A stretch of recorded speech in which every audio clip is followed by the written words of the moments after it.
I never saw a gun. He does say it was probably there, but, it was all obscured with all these bushes and junk, and it was there and all. It's just I didn't see it. He does not want to, the term of art a policeman uses in this situation, if he is less honest than this gentleman, it's called test-a-lying.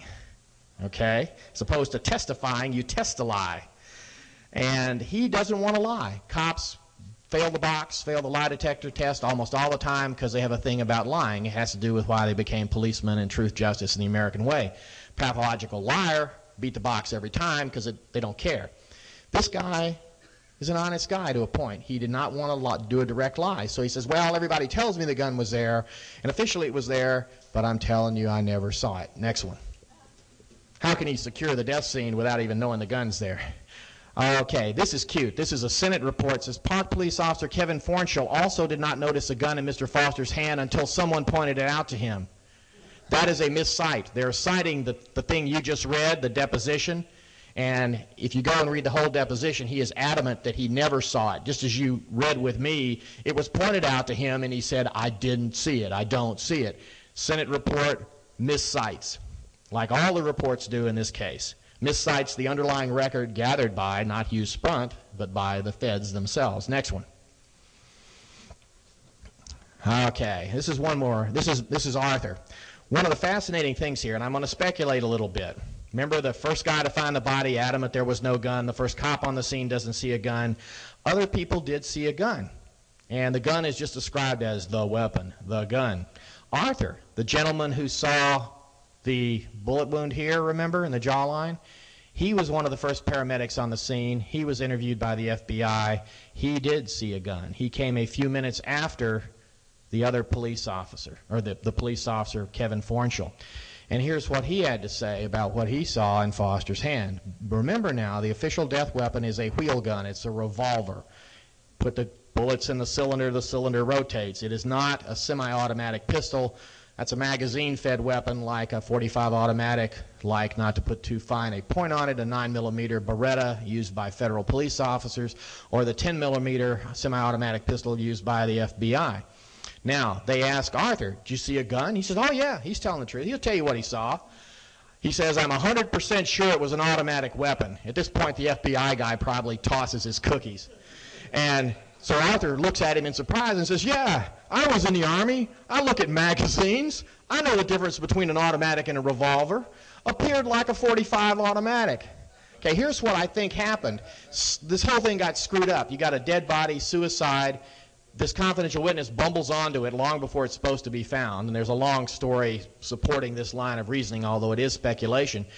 And no gun. Cop shows up on the scene, no gun. We do know that there was a SWAT team at the park that night. You can read Chris Ruddy's book and Ambrose Evans Pritchard's book, and a SWAT team member's name does appear in the record, so we know they were there. I am hypothesizing, and this is speculation, and I won't defend it till my dying breath, that there was no gun in the hand until some helpful federal officer, realizing you have a suicide by gunshot with no gun there, well, a crook came along and took the gun. Says here, we'll put a placeholder gun down, namely my federal 9mm or 10mm automatic, which looks just like a .45 automatic pistol. But that would be a problem, you see, because we can't have Mr. Foster shooting himself with a SWAT team guy's revolver. It's like, did they know each other? Gee, Frank, how did you get your gun? It obviously won't fly. So they were freaking out because more and more people were showing up, and they couldn't have 18 guys like Arthur running around saying, yeah, I'm 100% sure it was an automatic. You know, whoops. So they looked around, and they got a drop gun. And a drop gun goes like this. Say you're a policeman, it's a dark and stormy night, and you're in the alley. And in a flash of lightning, you look up and you see a shape moving toward you, and it has what you think is a gun in its hand, and the guy is swinging around, and you think you see the gun, and you think, well, you know, rapidly you go through the 25 pages of what you have to do according to your regulations to clear leather. You go through these pages really fast, you clear leather and blow the guy away. You go down the alley, it's a 10-year-old kid, and he had a water pistol. And you say, well, there is a well-planned career blown to rags. Now, many policemen would just say, hey, put yourself in my position, I thought I was going to get shot.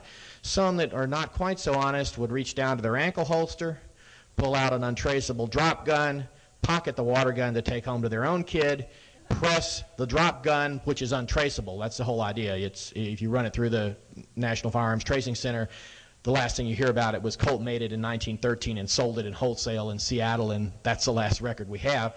And then people go, oh boy, Frank, Deadeye Frank, excuse me.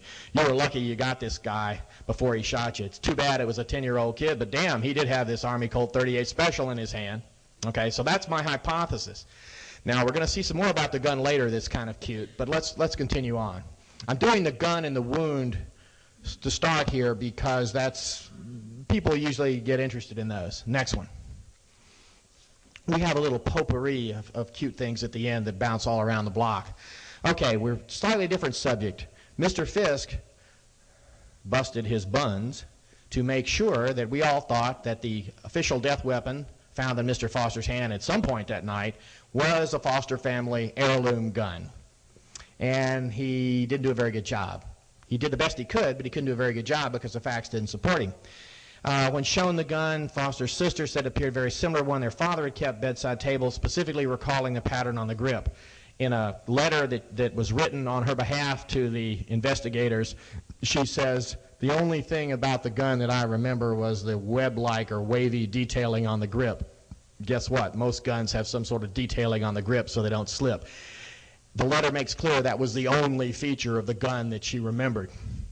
Lisa Foster. Now this is going to be fascinating and you have to pay attention. This is one of the main reasons why I really object that they do this crap even indirectly in my name. It's just, I mean, the contempt these people must have for us. Okay, here we go. Lisa Foster, that's the widow, stated the gun, that's the official death gun, looked similar to one that she had seen in their home in Arkansas. Oh, pretty good. Widow's seen that gun. She had brought it to Washington. Even better, it got to Washington, where they were living. Foster had packed a trunk. Lisa repacked the trunk to go to Washington. She saw the gun. She brought it to Washington. Next page. So here we go. This is Mr. Fisk giving us a little chain of custody, if you will, to prove to us that Foster owned the gun. Senate report. Mrs. Foster examined the revolver recovered from Foster's hand and stated it may have been a gun which she's seen at a Little Rock residence, just like what we've heard before. Go down here. Here's our footnote. They're explaining this. It's hard to read, so I'll read it for you. Mrs. Foster had seen a silver-colored handgun inside a travel trunk when she was packing, just like we just heard about in the Fisk report. While unpacking the gun in Washington, Mr. Foster saw the gun and commented on it, so on and so on. Mr. Foster kept a gun in their bedroom closet.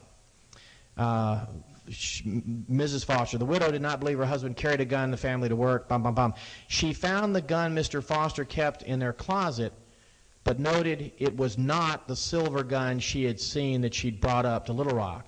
The Senate report goes on to say she believed the gun found in Fort Marcy Park may be the gun which she brought to Washington with the rest of the family belongings. That is the silver gun. Here's what happened. The park police make a death notification. They go to the Foster home that night. Mrs. Foster, the new widow, and her daughter Laura, a Vanderbilt sophomore, I believe, were in the house. They say, well, Mrs. Foster, your husband Vincent is dead. She gets very upset, of course, and at some point fairly soon, and they tell her he was shot with a gun. So she goes up to where she knows the gun that she brought up from Washington, or from Little Rock, the silver gun, where it's stored in the house. She looks there that night, a few minutes after she was told about the death. It's gone.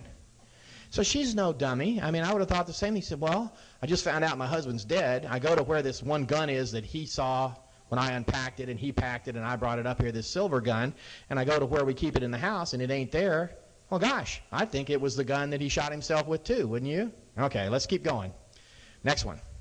This is going to blow up like the mouth to neck. Now, here's what's going on. The park police interviewed the widow 9 days after the death. The gun was out to see if it could shoot. Incidentally, the park police ruled the gun was the suicide weapon before they heard from the ATF that it could even shoot. But that's another story. So the gun was out for testing, so they showed her a nice 8x10 color photo. And here's the problem Mr. Fisk had some months later, 9 days after the death. Park police thing. She, meaning the widow, was presented with a photograph of the weapon found with Mr. Foster's body, but was unable to identify it. Why? Next one. Guess. Handy dandy, interviewer contemporary notes right from his little investigator's notebook. Why could she not identify it? Guess what? Just like the reports tell us so far, she expected to see what? Not the gun she thought it must be. In other words, the gun they showed her the picture of was not the gun she thought it must be, because she expected to see a silver 6-gun with a large barrel. The silver gun she brought up from Little Rock, the gun that wasn't at her house where it was supposed to be. They showed her a picture of the official death gun. She could not identify it. Why? It didn't look like the silver gun that all the reports are telling us, you know, she did identify. Next one. Okay, this is going to, I want to make it clear here. I've got some friends in the FBI. I've got some FBI agents that interviewed me at length with Mr. Starr's office. We got along, but they aren't my friends. We were sort of having a little fun with each other. And also interviewed by a member of the Washington, D.C. Cold Case Homicide Squad. We pulled each other's chain, too. But I want to make it clear tonight that I think that there are some rotten apples in the Bureau. I don't necessarily think, and don't want to be understood to be telling you that I think those rotten apples have spoiled not even the whole barrel, but I mean maybe very little of the barrel. But there is a rotten apple or two in there.